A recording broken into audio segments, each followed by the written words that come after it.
didn't yet have a mic. Oh, we need one more mic here.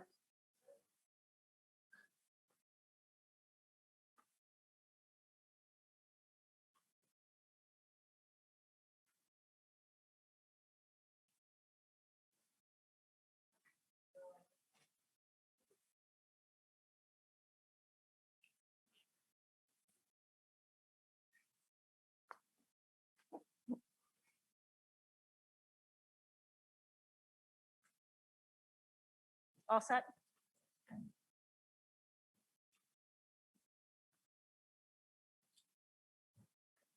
Good. Okay, good afternoon, everyone. My name, as Alex said, is Kaya Miller. I'm from the Institute for Strategy and Competitiveness at Harvard. Oh, I get to take off my mask. What a relief. And I'm the moderator of this next panel, Opportunities for Cooperation in Energy, Tech, Education, and Services. And it's quite fitting. Thank you for teeing me up, Christian.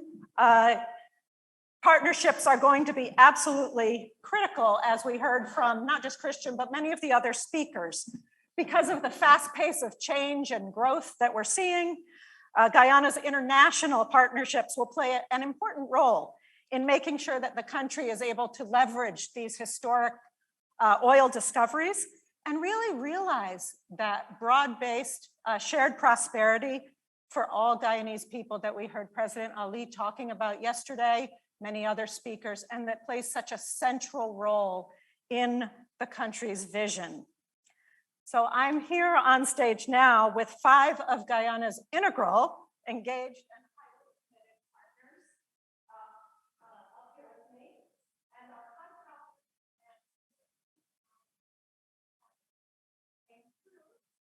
His Excellency Mark Berman, High Commissioner of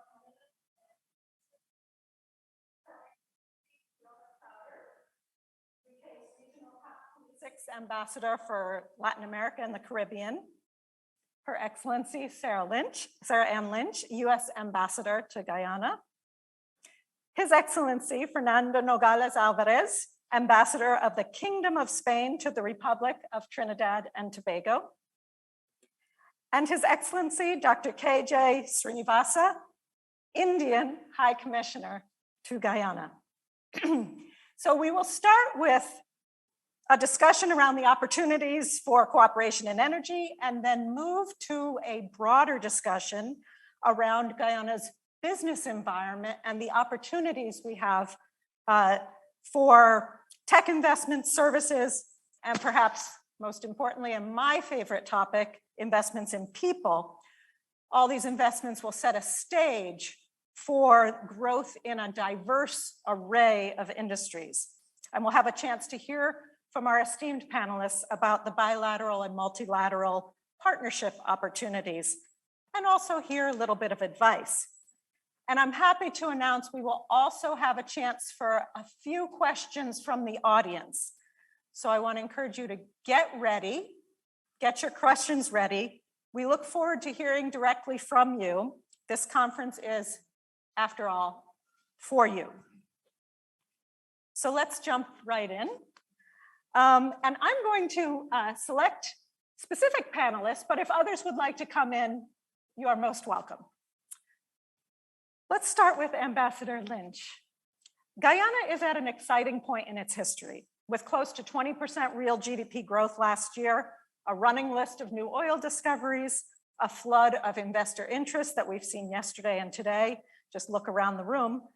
The oil boom is really, truly transformational. The budget is the biggest in history, with programs aimed at improving livelihoods, supporting new businesses, investing in infrastructure, health, education, so much more. What does this point in history mean for Guyana, for the country's prosperity?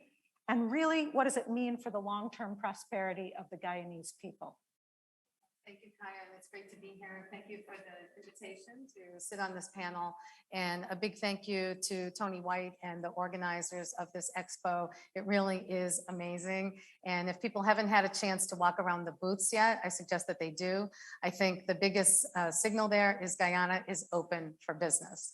But to get to your actual question, This is a momentous time here in Guyana. It is historic, very exciting indeed.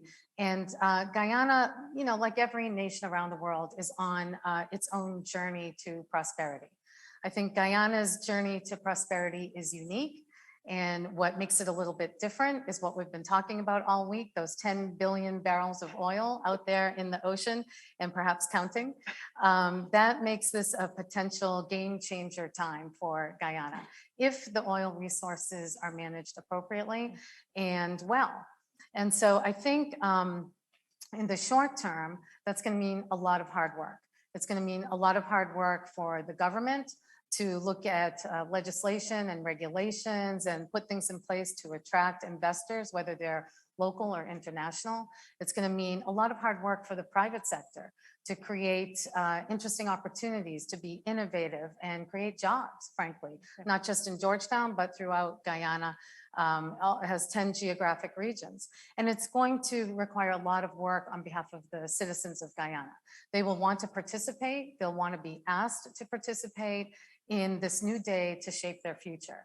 And I think I was very pleased that the vice president actually mentioned democracy as an underlying principle to all of what I just mentioned. So if those segments of society focus on democratic principles and do all that hard work, I think we're going to see a very prosperous Guyana in the end. And that will be measured, I believe, by a government that is transparent and invests in its people, by a private sector that's thriving and creates vast opportunities in many sectors, and by a civil society that's strong and holds its government accountable.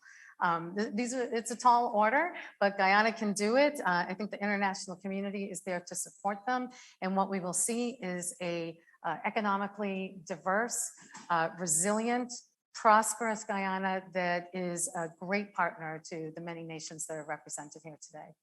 Thank you so much. I would love to build on what you're saying. It is really a lot going on here, but it's in context, a really interesting global context. And I'd like to bring in Ambassador Clowder at this point. You know, Guyana has really stepped up to be a major player on the global stage because of all of the energy resources. And we see that translating to some exciting initiatives here at home. We heard about them in a number of the presentations, the massive gas to energy project, the renewables as reflected in the reactivation of the Malia Falls hydropower plant, several others, many solar farms, Bartica, Wakanam, many others. How do you see, as the COP ambassador for this region, how do you see Guyana striking that critical balance between overseeing these massive oil and gas resources, but also continuing what really is a longstanding history of and reputation for sustainability and good stewardship of its carbon sink, should we say? Thank you very much, and thank you for the invitation to be here at this conference, which I think truly is a very exciting time for Guyana. I've really had my eyes opened to the opportunities that are here.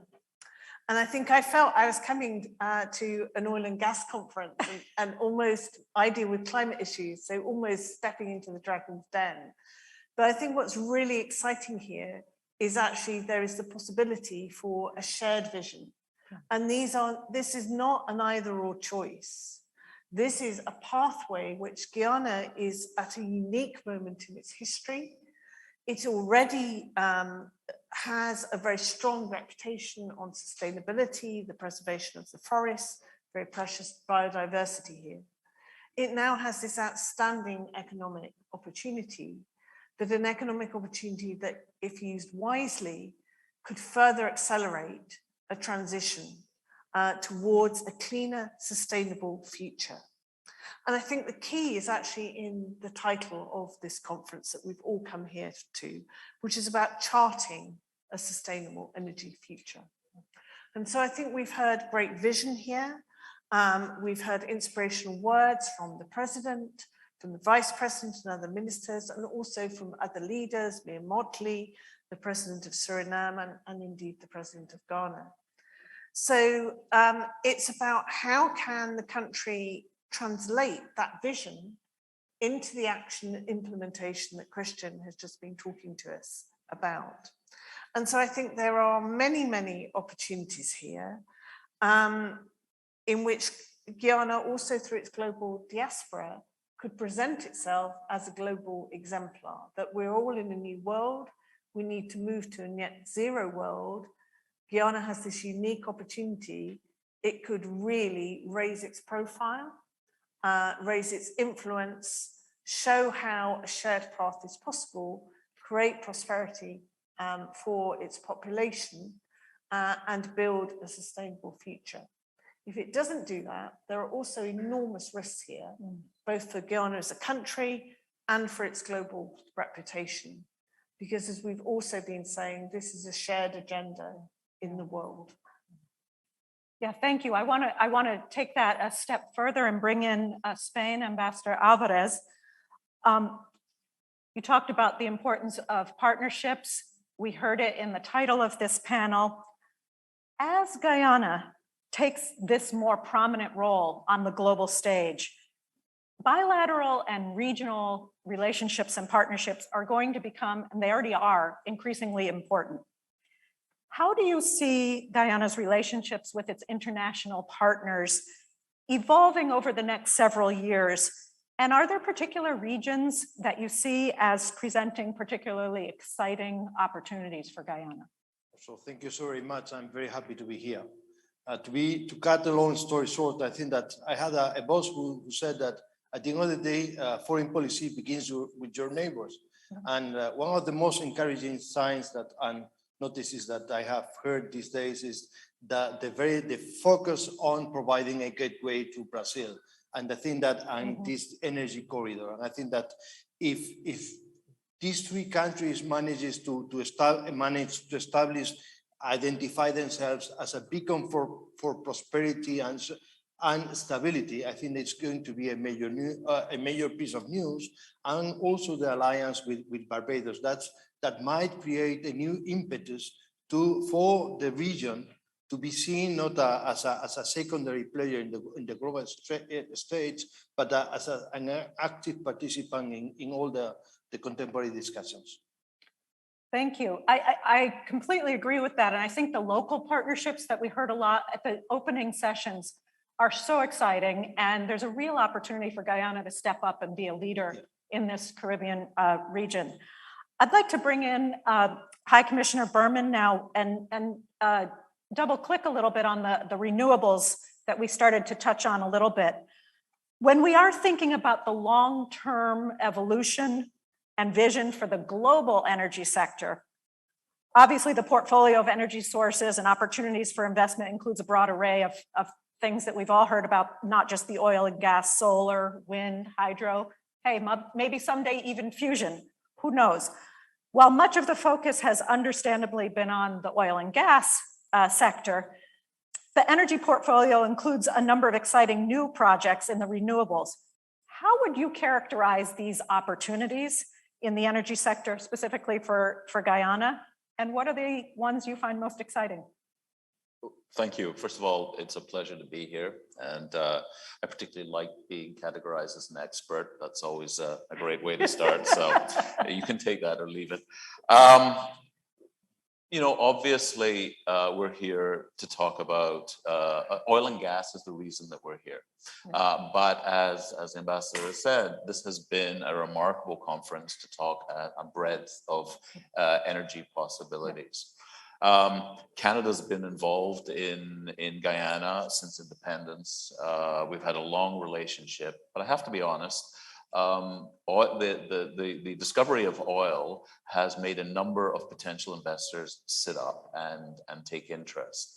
And so I think that's a very positive thing in terms of not just oil and gas, but also other sources of energy.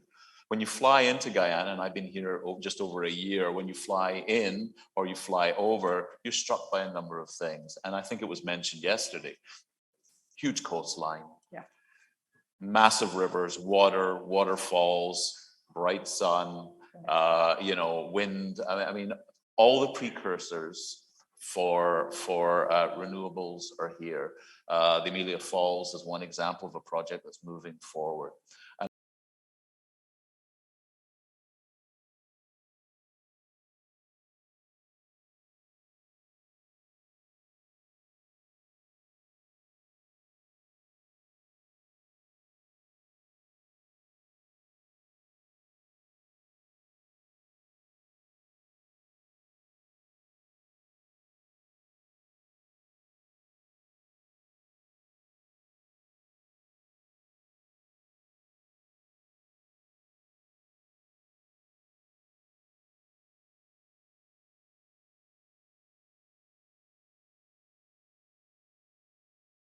You can immediately get out to some of the indigenous communities. Amelia Dam Hydro, there's huge opportunities. So I think those are immediate, but there's many others, I think. I think they're all on the table at this stage. So many others. I would be remiss if I didn't bring in High Commissioner Srinivasa.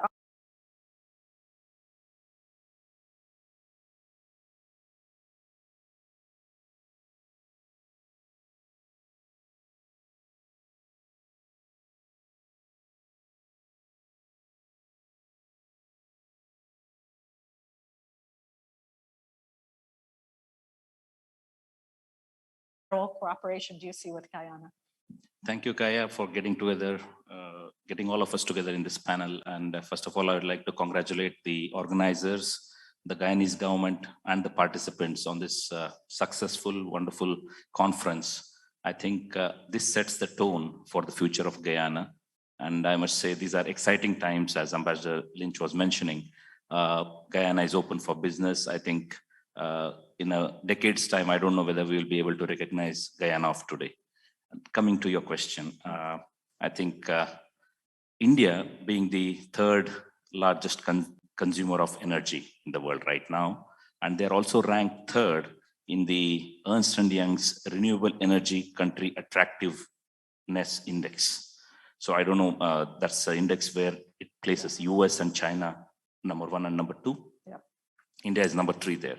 So I think India's path towards fully realizing its renewable energy potential will be a game changer, not only for its own citizens, but also for the world, especially those who are trying to combat climate change.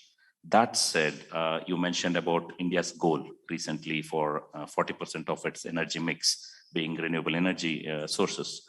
Prime Minister Modi mentioned very clearly in his speech at the COP26 recently in Glasgow that India plans to have 500 gigawatts by 2030, and 50% of its energy would be coming from renewable energy by 2030 again. So coming to your questions on the lessons for Guyana. Getting these renewable energy projects off the ground itself is a big task. And India has faced all of them. The opposition from environmental groups and from many of the interest groups, if I may say so. Solar expansion in India has offered, key lessons for not only for India, for other countries also. What I feel is that it's very important to set specific targets, specific policy targets, and then going through all the efforts which are required by a government to achieve those targets.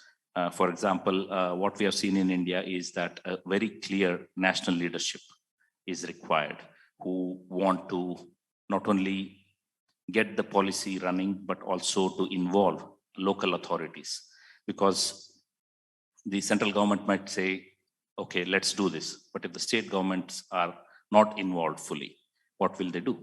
For example, in India, when India wanted to mandate its solar policy, they actively involved the provincial governments and told the municipal authorities that, look, we are going to start on the solar projects. For example, make rooftop solars compulsory for new constructions. If the local governments did not go through it, the program would not have been successful. So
Modi he announced during the Glasgow summit, announcement of such big targets does make a splash in international media. 500 gigawatts, 50%. It gives the required attention from the world, and it also gets in the attention of the investors. Investors don't just come because you have just announced a policy somewhere in the middle of nowhere.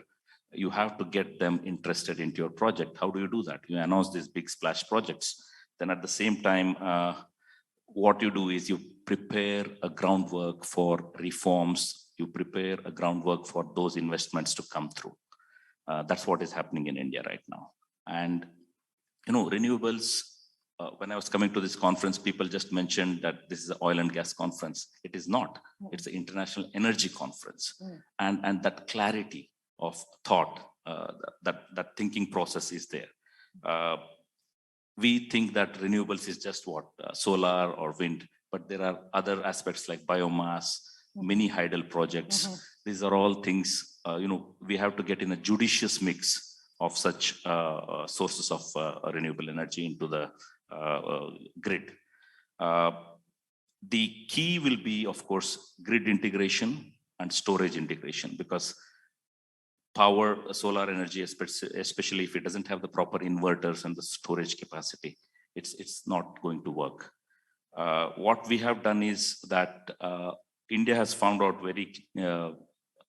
very recently that achieving this rapid increase in providing clean energy access to the people requires publicly funded programs through large-scale subsidies. You have to get the people to understand that this is something which is going to be beneficial not only for them, but also to the country in general. And what I can say that we have found that only private finances won't be able to achieve that goal. It has to be publicly funded. And we need to also find out a way to provide these subsidies in a direct manner. Otherwise, in developing countries, it leads to pilferage. So what we have found that the reduction of the leakage is something which Guyana could work upon on a direct transfer of subsidies. Give me a couple of minutes. I want to bring in some of the other panelists because this is a big, there are so many lessons in there that range from leadership, which we have seen in the context of this conference itself, but also some of the things that are happening on the local level, the grassroots level, even the local governments, and involving and strengthening the local leaders to get engaged with this. And we have seen the leadership. I'd like to actually, I don't have a specific panelist in mind for this question, but I would like to discuss the low carbon development strategy, because that is an indication of the strong leadership. But even within it, it highlights, of course, Guyana's commitment to contributing to the global effort, right? The climate change effort, the biodiversity loss, manage resources responsibly, good stewardship of oil and gas. And we see this reflected in the budget in terms of some climate change mitigation investments that can shore up sea and river defensive, drainage, irrigation, others. These are opportunities that are both business opportunities as well as partnership opportunities on a bilateral, multilateral basis in this global effort to save our planet. And I would love to just hear from each of the panelists or whoever would like to jump in. What are those business opportunities and the partnership opportunities that we can all work together on to save the planet? Yes. Well, if I may intervene as the only representative of an EU country here, I think that let me underline the value of the European Union as a massive 500 million market of consumers of plenty of money. And for example, there are plenty. So when I first visited the country in December, I was very, very happy to meet a local businessman who was exporting hundreds, if not thousands of tons of rice to Spain and making very huge money. And I think that underlining the possibilities of the market, but not only the European Union, even Latin America is a massive country, massive market that that is going to be supplied by Guyana, and some of the people intervening in previous panels have underlined the possibilities of Guyana as the food basket of the region. That's also, and also that there are other possibilities for business expansion in fisheries, tourism, etc.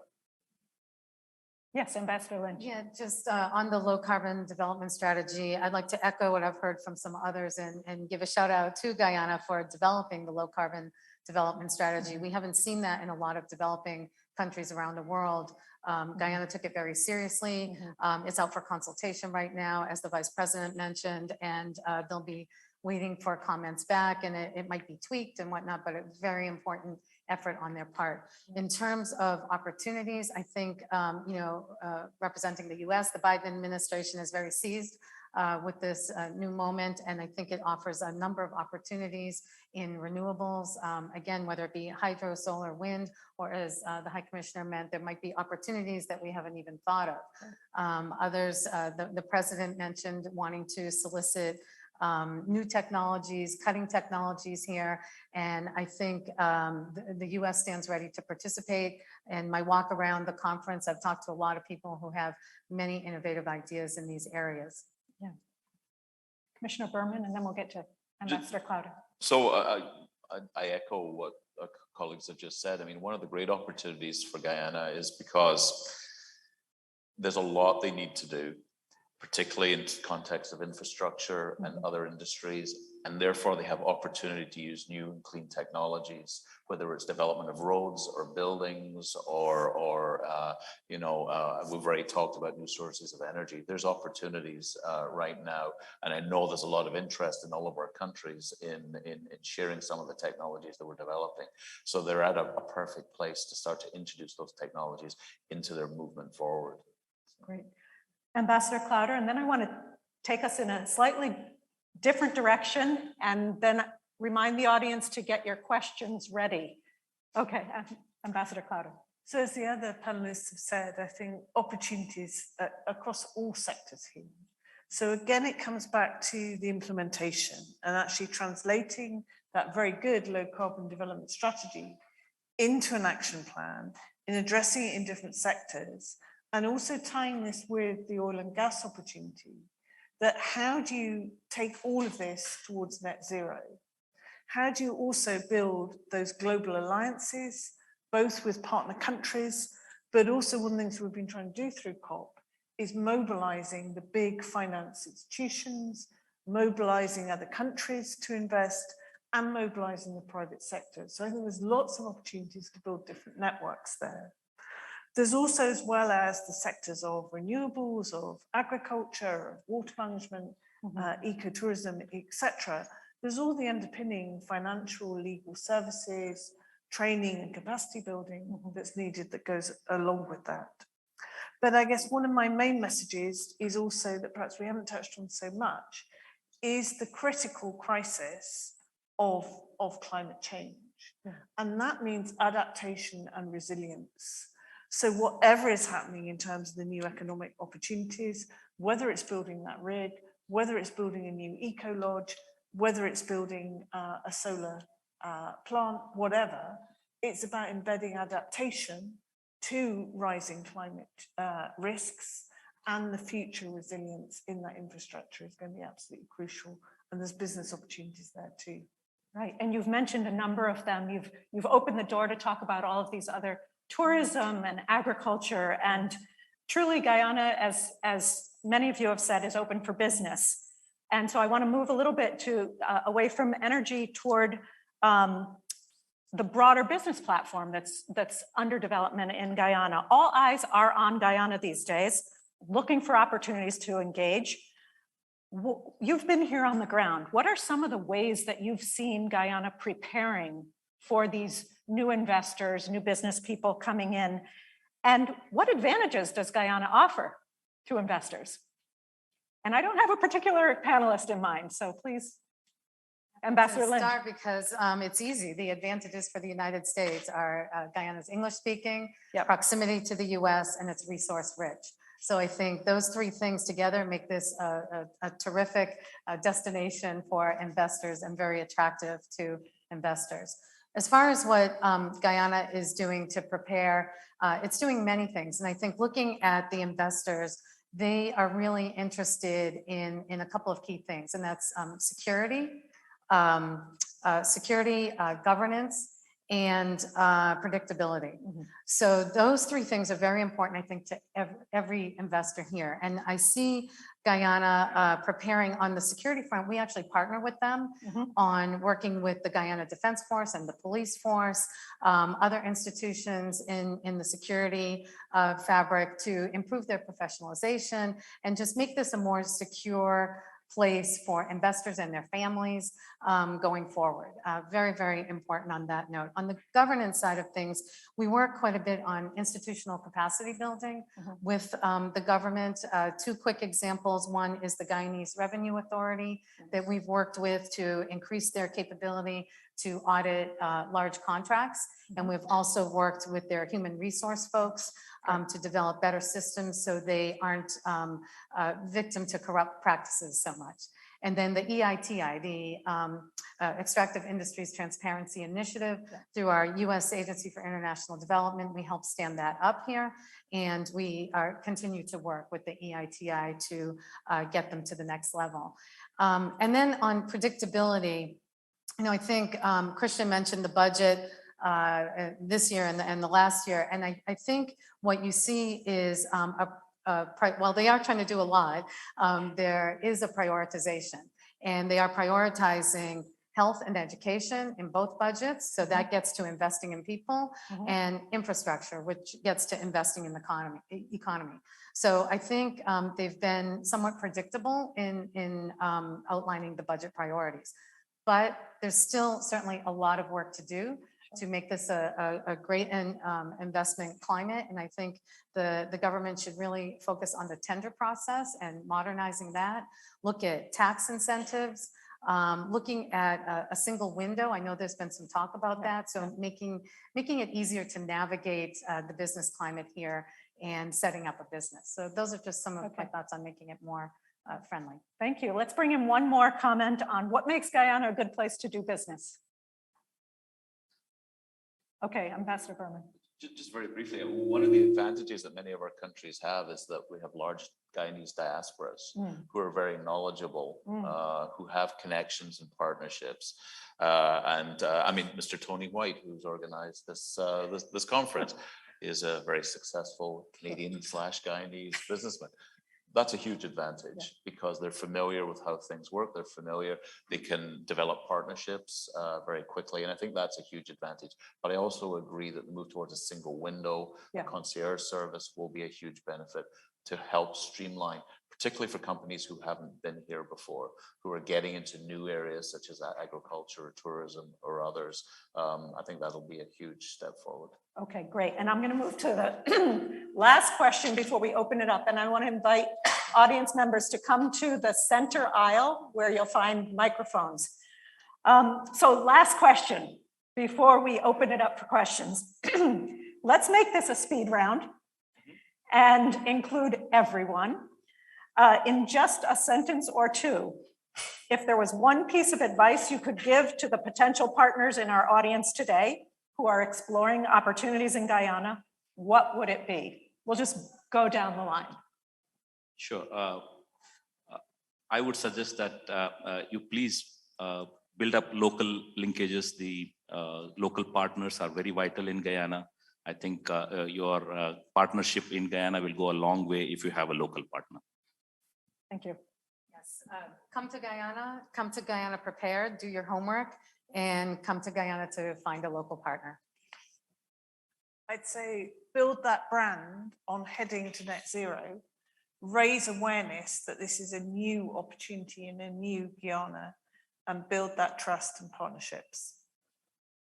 I got to agree. I mean, doing business here, you need to do it face to face. You need to build relationships, and having a strong partnership is essential. Great.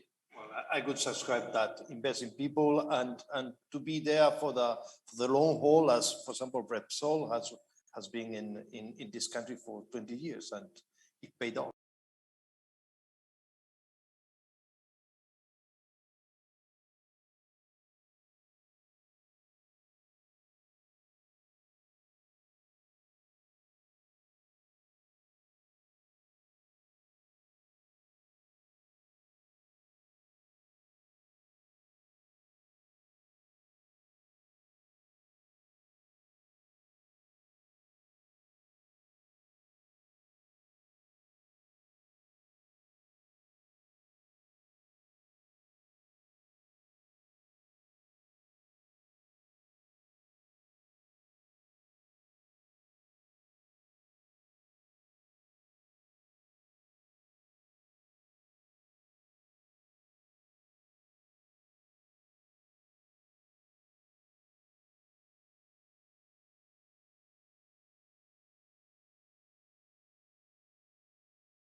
heavily.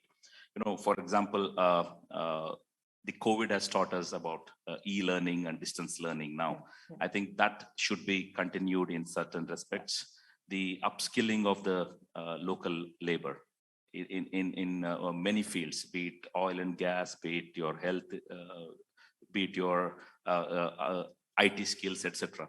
For example, India, we have built a Center for Excellence in IT, which is functioning right now in the University of Guyana at a cost of around $2 million. We are now upgrading it to a CARICOM Center for IT, which will now cater for all the CARICOM countries. Great. We are very happy to partner with the government of Guyana's GOLD program, where about 4,500 students per year out of the 6,000 odd scholarships are going to study in 2 Indian universities. And what we are trying to do is we are trying to build up a long distance learning facility with the government of Guyana, for which talks are underway. So I think education will play an important role. And as High Commissioner Berman was mentioning, the linkages which this country has with the diaspora, they will play a huge role, because the very fact that these people are abroad and they are really, achieving so much professionally will be inspiration to the local Guyanese. And India knows quite a bit about that too, as well. Ambassador Alvarez. Well, one of the programs that I like to explore is that to increase how the Spanish is taught in the country, and particularly one of the things that I would like to explore together with countries like Chile, etc., is that how do you associate learning Spanish with economic success, professional success, so that you use Spanish not as another subject that you are taught at primary and secondary school because of geography, but also as a springboard for your success internationally, because Guyana is one of the possibly the only English-speaking country in the region, and it is a region that is open to be explored. Sure. Ambassador Berman, did you want to? I'll be very brief. I mean, Yes. This is a huge issue, and we could go on. I mean, there's huge opportunities here, but one of the major challenges is it's a small population, and there's going to be a challenge to in the short term to get highly skilled employees. And it's not just for oil and gas, which is, as we've heard, not a hugely labor intensive, but for all.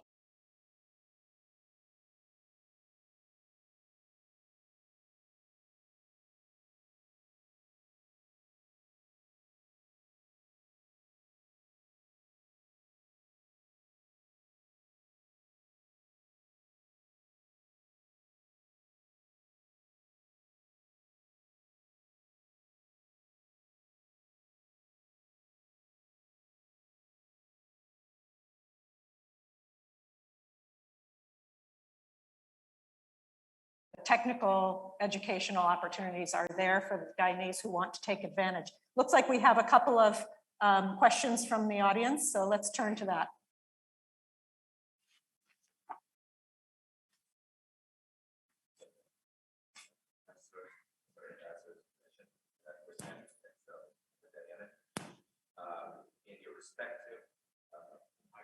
Yeah, we can't hear.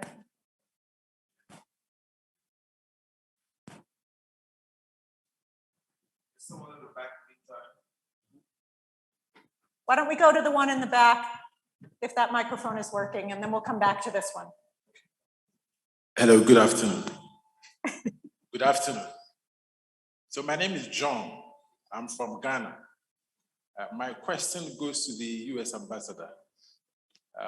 I've been here for just about 2 days or 3 days, and talking to the people, the taxi drivers, they seem to have concern about the majors, especially ExxonMobil.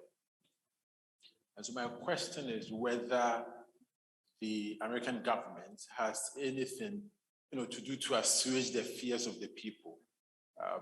Some of them believe that the oil companies are not doing enough. I mean, I know it's early days yet, but talking to the people, you seem to have that feeling that the oil companies are not doing well. Yesterday, when we were coming here, we saw placards. One of them reads, Exxon should pay its own taxes.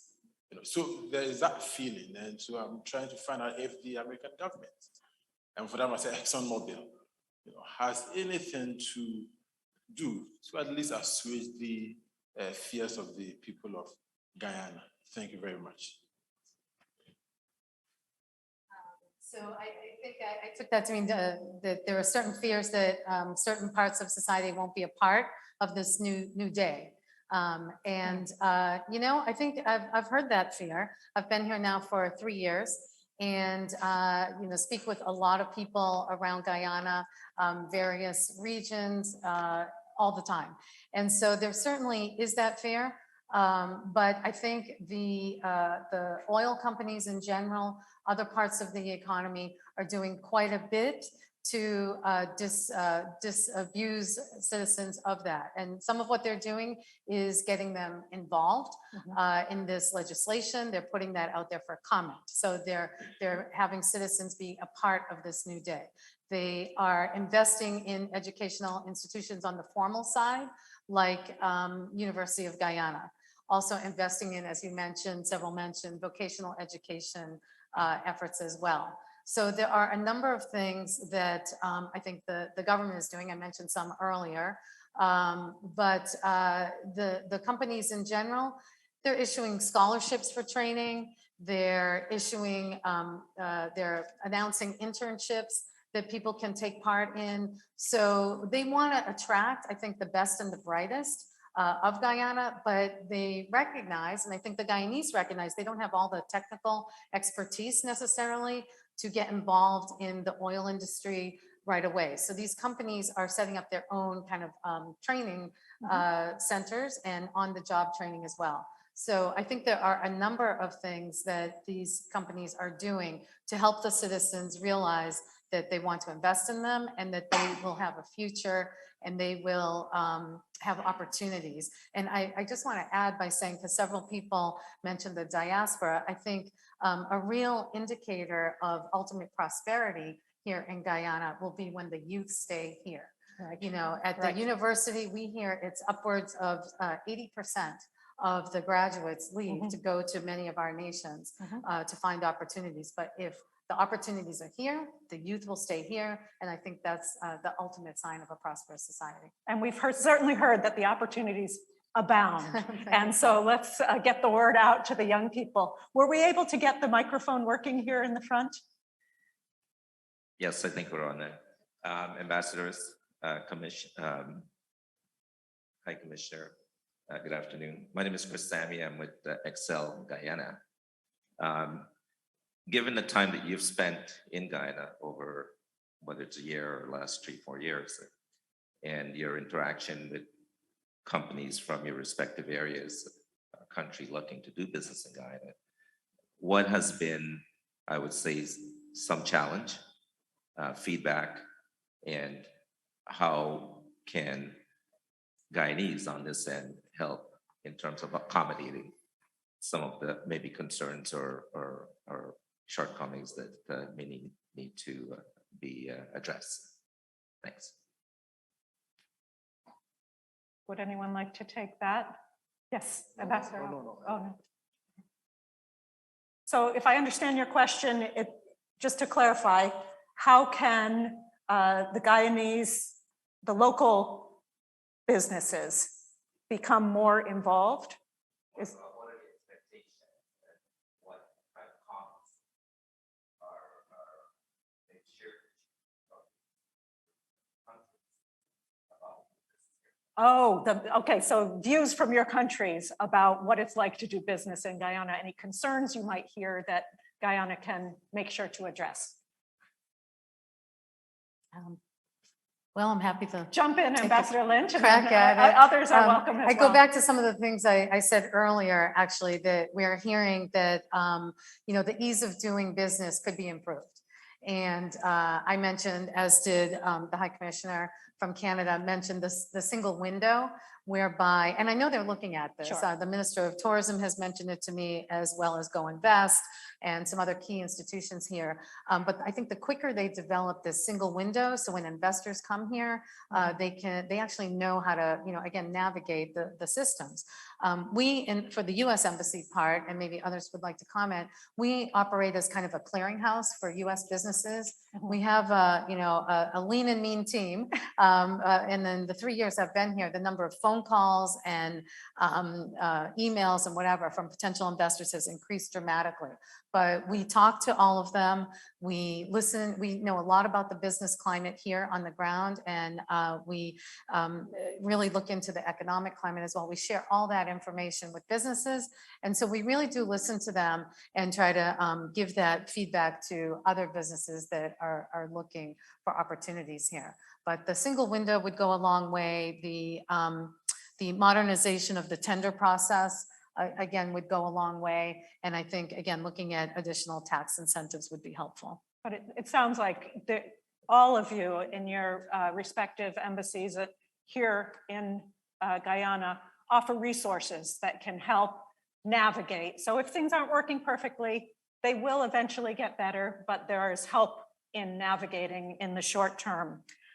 I want to thank especially those brave souls who asked questions from the audience. I'm sure there's much more to discuss on these broad topics that we just really brushed on. So I want to invite everyone to consider this. I think we're running out of time. Do we have time for one more question? Okay. Okay, we'll have this be the last question, and then we'll conclude, and thank everyone for their patience. Thanks for mixing the gender. My name is Glennis Beaton, and tomorrow I'll be 54, so I would cover 38 years in the extractive service.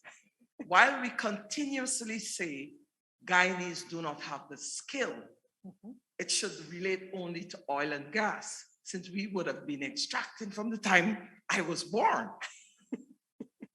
I am mostly concerned about Guyanese getting the same salary an expat gets at the level. For example, if you have a geologist in Guyana, he does the same work a geologist from Canada gets. And I'm scared that in the oil sector, because we haven't been there, we are not going to be equals. When I look at the local content, I see engineering and machinists, 5%. How are we going to advance with just 5%? I'm too hungry to continue, Alex. My blood sugar is dropping. Thank you. Okay, it sounds like we need to look a little harder for the local contents. There are huge opportunities here. I'm sure there's a lot of untapped talent. I don't know if anyone would like to make a final comment on that, but suffice it to say that there huge untapped potential, and thank you for raising that point. And I just want to thank everyone, especially those who asked questions from the audience.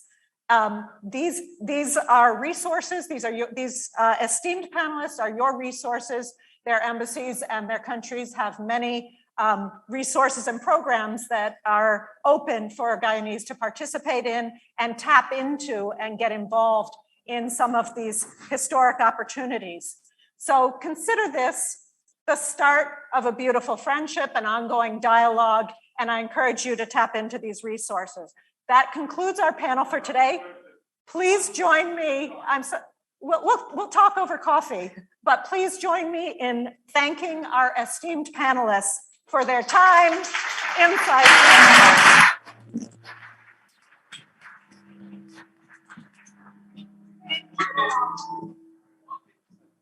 Excellent. Just a